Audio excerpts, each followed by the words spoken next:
જય શ્રીમન નારાયણ. રામાનુજદાસ શ્રીમાન ગટ્ટુ વેણુગોપાલ સ્વામી દ્વારા વર્ણન કરેલ શ્રીમદ ભગવદ્ ગીતાનું ગુજરાતી ભાષાંતર હું આપને કહી રહી છું. અધ્યાય 11 વિશ્વરૂપ સંદર્શન યોગ. શ્લોક 39. વાયુર્યમોऽગ્નિઃ વરુણસ્ય શાંકઃ પ્રજાપતિસ્ત્વં પ્રપિતામહશ્ચ નમો નમસ્તેસ્તુ સહસ્રકૃત્વઃ પુનશ્ચ ભૂયોપી નમો નમસ્તે. ઓમ. ગીતાચાર્ય શ્રી કૃષ્ણ પરમાત્મા અર્જુન સાથે આપણને બધાને વિશ્વરૂપ સંદર્શન યોગ શીખવી રહ્યા છે. વિશ્વરૂપના સાક્ષાત દર્શન કર્યા પછી અર્જુન શ્રી કૃષ્ણ પરમાત્માને આ પ્રમાણે પ્રાર્થના કરી રહ્યો છે. હે શ્રી કૃષ્ણ, તમે વાયુ છો, તમે યમ છો, તમે અગ્નિ છો, તમે વરુણ છો અને તમે જ ચંદ્ર છો. હે શ્રી કૃષ્ણ, તમે પ્રજાપતિ છો, તમે સર્જનહાર બ્રહ્મા છો અને તમે સમસ્ત જીવોના પરમપિતા છો. હે શ્રી કૃષ્ણ, હું તમને સહસ્ત્ર કોટી નમસ્કાર કરું છું. હે શ્રી કૃષ્ણ, હું તમને વારંવાર નમન કરું છું. હે શ્રી કૃષ્ણ, હું પુનઃ પુનઃ સહસ્ત્ર કોટી નમસ્કાર કરતો રહું છું. આ પ્રમાણે અર્જુન શ્રી કૃષ્ણ પરમાત્માની સર્વોપરિતાની અનુભૂતિ કરી રહ્યો છે અને શ્રી કૃષ્ણ પરમાત્માને પ્રાર્થના કરતા કહે છે, વાયુ, યમ, અગ્નિ, વરુણ, ચંદ્ર, બ્રહ્મા આ બધા રૂપકો પણ શ્રી કૃષ્ણ પરમાત્માને જ પ્રદર્શિત કરે છે. ચાલો આપણે પણ શ્રી કૃષ્ણ પરમાત્માની સર્વોપરિતાની અનુભૂતિ કરીએ. ચાલો આપણે પ્રત્યેક અસ્તિત્વ અને પ્રત્યેક દેવમાં શ્રી કૃષ્ણ પરમાત્માની દિવ્ય ઉપસ્થિતિને ઓળખીએ અને શ્રી કૃષ્ણ પરમાત્માને શરણે જઈએ. શ્રી કૃષ્ણ પરમાત્માનું શરણ લઈ આપણા જીવનને અર્થપૂર્ણ બનાવવાનો પ્રયાસ કરતા ચાલો આપણે બધા શ્રી કૃષ્ણ પરમાત્માના શબ્દોનું આ શ્લોક સ્વરૂપે પુનરાવર્તન કરીએ. વાયુર્યમોऽગ્નિર્વરુણસ્ય શાંકઃ પ્રજાપતિસ્ત્વં પ્રપિતામહશ્ચ નમો નમસ્તેસ્તુ સહસ્રકૃત્વઃ પુનશ્ચ ભૂયોપી નમો નમસ્તે. શ્રી કૃષ્ણ પરમાત્માએ આખી ભગવદ્ ગીતાનો સાર અધ્યાય 18ના શ્લોક 65 થી 70માં 8 ઉપદેશ દ્વારા કહ્યો છે. શ્રી કૃષ્ણ કહે છે, જે મારા આ 8 ઉપદેશ અનુસરે છે તે મને પ્રિય છે. એ સર્વે ભક્તોનું હું બધી જ રીતે રક્ષણ કરીશ. શ્રી કૃષ્ણ પરમાત્મા પાસેથી આખી ભગવદ્ ગીતા સાંભળ્યા પછી અર્જુન કહે છે, કરિષ્યે વચનમ તવ, એટલે કૃષ્ણ, હું તમારી આજ્ઞાનું પાલન કરીશ, તમે કહો છો એમ કરીશ. અને આથી જ શ્રી કૃષ્ણએ દરેક પ્રકારના યશ અને વિજય અર્જુનને આપ્યા છે. તો ચાલો આપણે પણ પરમાત્માને 8 વાતો પાળવાનું વચન આપીએ.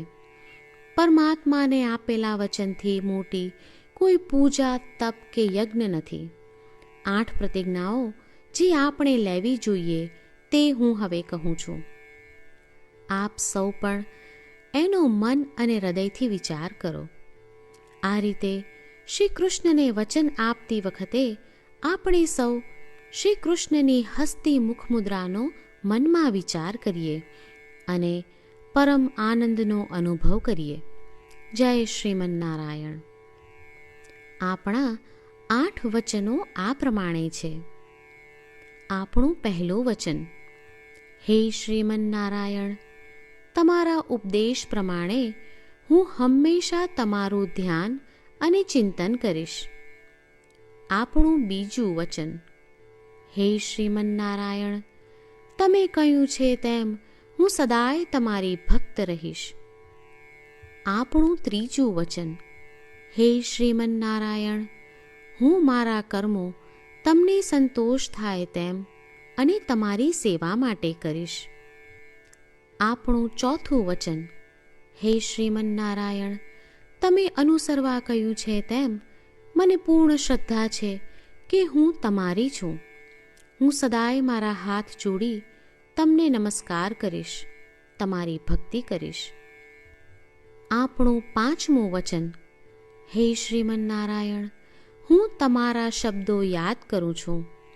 મામેકમ શરણમ વ્રજ. તમે તમારી શરણમાં આવવા કહ્યું છે.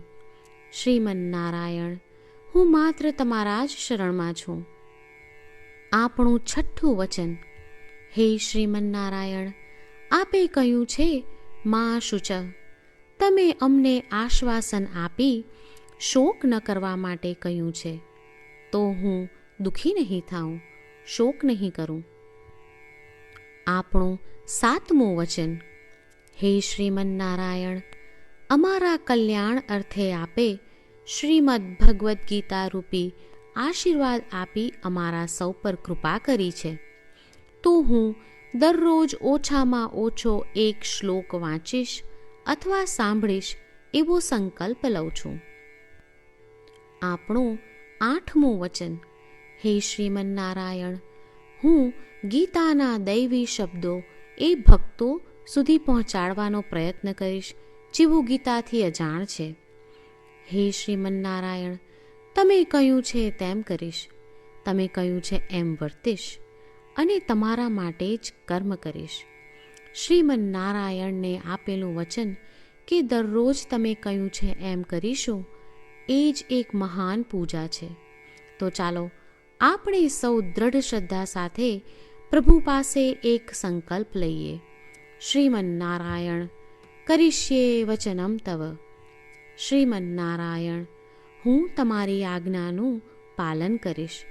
સર્વમ શ્રી કૃષ્ણાર્પણમસ્તુ. જય શ્રીમન્નારાયણ. વાયુર્યમોऽગ્નિः વરુણस्य સાંકः પ્રજાપતિસ્ત્વં પ્રપિતામહશ્ચ નમો નમસ્તેસ્તુ સહસ્રકૃત્વઃ પુનશ્ચ ભૂયોऽપી નમો નમસ્તે. ઓમ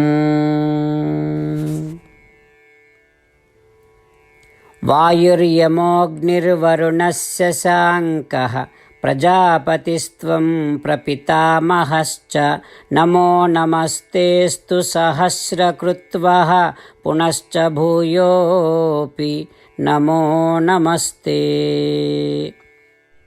જય શ્રીમન્નારાયણ. તમામ ભક્તોને ખાસ વિનંતી. આપણા જીવનની દરેક બાબતોમાં આપણે તાત્કાલિક અને અસરકારક પરિણામો ઈચ્છીએ છીએ. આ પ્રાપ્ત કરવા માટે ચાલો દરરોજ 1 મિનિટ ફાળવીએ અને નારાયણાસ્ત્રમ વાંચીએ. નારાયણાસ્ત્રમ મેળવવા માટે તેની વેબસાઇટ જે www.narayanaastram.org છે તેના પર જાઓ અને રજિસ્ટ્રેશનમાં તમારું નામ અને ઈમેલ આપો. તમે આપેલા ઈમેલ પર તમને નારાયણાસ્ત્રમ PDF પ્રાપ્ત થશે. પીડીએફમાં રામાયણનો એક શ્લોક, ગીતાનો એક શ્લોક અને એક વિષ્ણુ નામ છે. આ 3ને નારાયણાસ્ત્રમ કહેવામાં આવે છે. દરેક વ્યક્તિને આ શ્લોકોનું અલગ અલગ સંયોજન પ્રાપ્ત થાય છે. જ્યારે દરેક વ્યક્તિ 24,000 ભક્તો સાથે તેમના નારાયણાસ્ત્રમને દરરોજ વાંચે છે અથવા સાંભળે છે, ત્યારે સમગ્ર રામાયણનું 1 વાર પારાયણ, શ્રીમદ્ ભગવદ્ ગીતાનું 33 વાર પારાયણ અને વિષ્ણુ સહસ્ત્ર નામનું 24 વાર પારાયણ રોજ પૂર્ણ થાય છે. આ એક અદ્ભુત અને અસાધારણ પરિણામ છે. તેથી તમે અને તમારા પરિવારના સભ્યો તરત જ વેબસાઇટ પર જાઓ અને તમારું નારાયણાસ્ત્ર મેળવો. જય શ્રીમન્નારાયણ.